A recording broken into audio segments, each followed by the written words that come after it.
Hanya saja bagaimana kemudian mengamalkan perintah-perintah ini tanpa kita memahami terlebih dahulu bagaimana menjalankan perintah-perintah itu.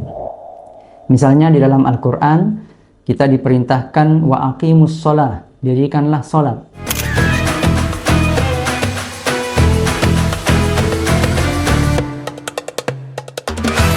Assalamualaikum warahmatullahi wabarakatuh.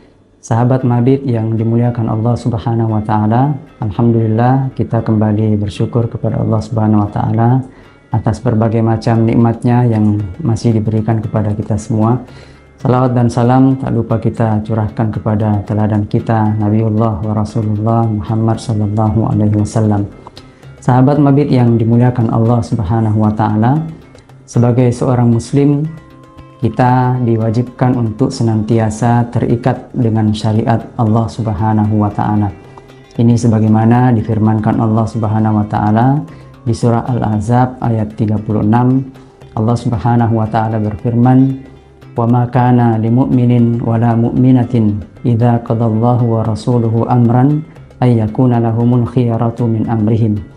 Tidaklah pantas bagi seorang mukmin dan mukminah apabila Allah dan Rasul-Nya sudah menetapkan suatu ketetapan, lalu mereka memiliki pilihan yang lain selain apa yang sudah ditetapkan oleh Allah dan Rasul-Nya. Dari ayat ini bisa kita tarik kesimpulan bahwa sesungguhnya kita diwajibkan untuk selalu terikat dengan syariat Allah Subhanahu wa taala. Hanya saja bagaimana supaya kita senantiasa terikat dengan aturan-aturan Allah Subhanahu wa taala. Nah, disinilah pentingnya kita perlu mengkaji bagaimana hukum-hukum Islam itu, atau yang biasa kita kenal dengan istilah fikih. Sebagai seorang muslim, kita diwajibkan untuk mempelajari fikih, karena dengan fikih inilah nantinya di akhirat standar perbuatan kita diukur berdasarkan kesesuaiannya dengan hukum-hukum Allah Subhanahu wa taala. Di ayat yang lain dalam Al-Quran, Allah Subhanahu wa ta'ala berfirman di surah Az-Zalzalah ayat 7-8.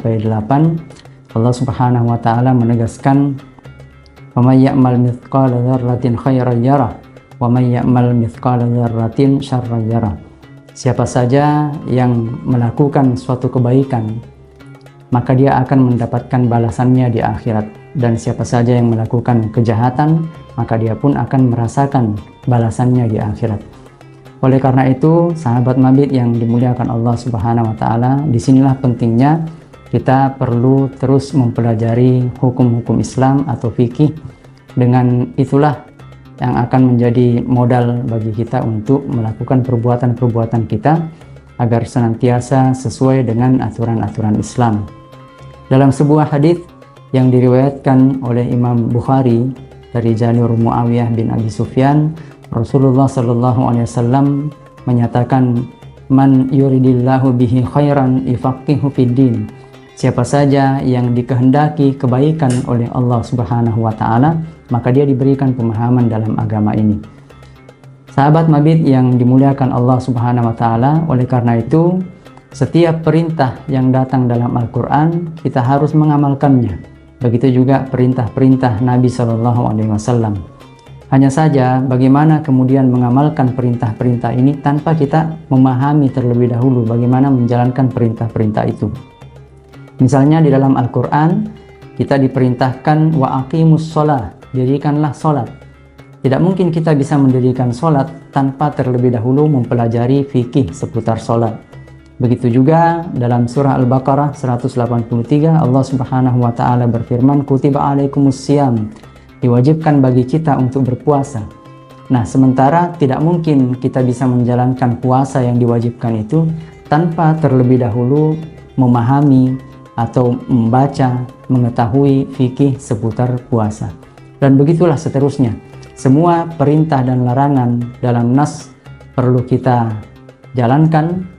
Setiap larangan yang datang dari Allah Subhanahu wa taala kita jauhi, dan untuk mentaati Allah dan Rasul-Nya itu kita perlu ilmu yang disebut dengan fikih.